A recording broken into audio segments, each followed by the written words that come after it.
امریکہ، اسرائیل اور ایران کے درمیان جنگ کے اثرات خطے کے دیگر ممالک میں بھی محسوس کیے جا رہے ہیں۔ آذربائیجان کے دارالحکومت باکو، جسے سیاحت کا اہم مرکز سمجھا جاتا تھا، وہاں بھی اس کے منفی اثرات دیکھنے کو مل رہے ہیں۔ تفصیلات رپورٹ کریں گے آذربائیجان سے شاہد گھمن۔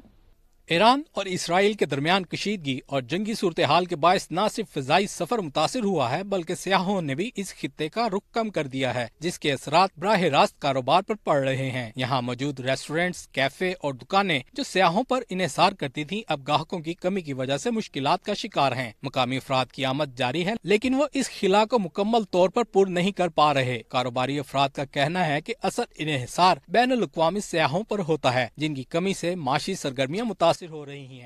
ایران اور اسرائیل کی وار کی وجہ سے یہاں پہ بھی معاملات تھوڑے ڈسٹرب ہوئے ہیں، اور ٹوریزم کی بھی کنڈیشن ایسا ہے کہ پہلے جیسے عید کے بعد کافی رونق ہوتی تھی، کافی لوگ آتے تھے مڈل ایسٹ سے، GCC کنٹری سے۔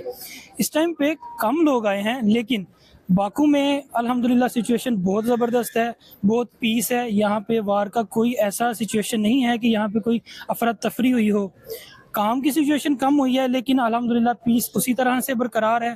اسرائیل اور ایران کی وار کی وجہ سے یہاں نہ پیٹرول میں کوئی کمی ہے، جیسے پیٹرول پاکستان میں بہت مہنگا ہوا ہے، یہاں پہ وہی سٹیبل ہے، اور یہ آذربائیجان کی ہمیں بہت ہی بہترین چیز لگتی ہے۔ ایران اور امریکہ کی جنگ کا یہاں پہ بھی اثر ہوا ہے، کیونکہ ہماری فیلڈ ہے ٹورزم سیکٹر اور ہم ایک ریسٹورنٹ بھی رن کر رہے ہیں، تو دبئی اور کافی جگہوں سے یہاں پہ ٹورسٹ آتے تھے، جو کافی یہاں پہ اثر ہوا ہے۔ ابھی اس طرح ٹورسٹ نہیں آ رہے، اور میں تو یہی چاہوں گا کہ پوری دنیا میں امن ہونا چاہیے، جنگ نہیں ہونی چاہیے۔ ٹورزم کے حوالے سے جو ہے یہاں پہ کافی سارے مسائل پیدا ہو رہے ہیں ایران جنگ کے حوالے سے۔ آپ کو پتہ ہی ہے کہ یہاں پہ فلائٹیں بند ہو گئی ہیں، اور جو ہے فلائٹیں بند ہونے کی وجہ سے دبئی سے ٹورسٹ آتا تھا وہ بھی نہیں آ رہا ابھی، تو یہ اس کے مسائل اس سے ہو رہے ہیں۔ یہ دیکھو کہ جو اس ٹائم صورتحال چلਦੀ ਪਈ ہے ملک دی وار ਦੇ ਹਵਾਲੇ ਦੇ ਨਾਲ, ਇਹਦੇ ਵਿੱਚ ਸਭ ਤੋਂ ਜ਼ਿਆਦਾ ਡਿਸਟਰਬ ਹੋਣ ਵਾਲਾ ਬਿਜ਼ਨਸ ਕਮਿਊਨਿਟੀ ਹੈ, ਔਰ ਸਭ ਤੋਂ ਜ਼ਿਆਦਾ ਜਿਹੜਾ ਲਾਸ ਔਰ ਨੁਕਸਾਨ ਹੋ ਰਿਹਾ ਹੌਸਪਿਟੈਲਿਟੀ ਨੂੰ, ਟਰੈਵਲ ਐਂਡ ਟੂਰਿਜ਼ਮ ਨੂੰ, ਰੈਸਟੋਰੈਂਟ ਨੂੰ, ਹੋਟਲ ਨੂੰ, 에ਅਰਲਾਈਨ ਨੂੰ। ਅਗਰ ਇਹ ਮਜ਼ੀਦ ਇਵੇਂ ਚੱਲਦਾ ਰਿਹਾ ਤੇ ਬਹੁਤ ਟੈਨਸ਼ਨ ਦਾ ਅੱਗੇ ਕ੍ਰੀਏਟ ਹੋਏਗੀ, ਤੇ ਲਿਹਾਜ਼ਾ ਉਮੀਦ ਹੈ ਕਿ ਦੁਆ ਕਰਨੇ ਆ ਕਿ ਅੱਲਾਹ ਤਾਲਾ ਇਹਨੂੰ ਜਲਦੀ ਦੇ ਨਾਲ معاملات میں کلوز ہوں۔ سب سے پہلے تو جنگ ہونی نہیں چاہیے، ٹھیک ہے، چھوٹے چھوٹے بچے شہید ہو رہے ہیں، یہ تو بالکل غلط ہے سر، ٹھیک ہے۔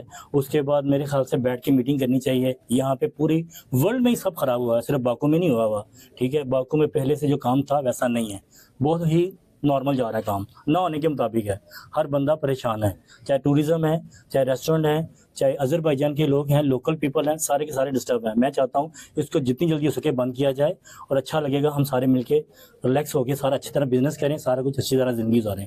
واقعی دنیا میں یہ جو ایران کا وار چل رہا ہے، اس سے یقیناً واقعی پر پڑا ہے بزنس پہ، ٹورزم پہ، ہر جگہ پہ، لیکن امید یہ ہے کہ آذربائیجان میں اس کے بعد ٹورزم اٹھے گا، کیونکہ یعنی یہ عرب کنٹریز کی طرف جو حالات ہیں وہ اتنے جلد سے یعنی سنبھلنے والے نہیں ہیں۔ باکو میں مقیم پاکستانی بزنس کمیونٹی کا سب سے زیادہ متاثر ہوئی ہے۔ ان کے مطابق عرب اور یورپین سیاح آتے تھے، لیکن اب صورتحال مختلف ہے، جس وجہ سے کاروبار پر منفی اثر پڑ رہے ہیں۔ لوگ باکو آنا چاہتے ہیں لیکن جنگ کی وجہ سے تعداد بہت کم ہے۔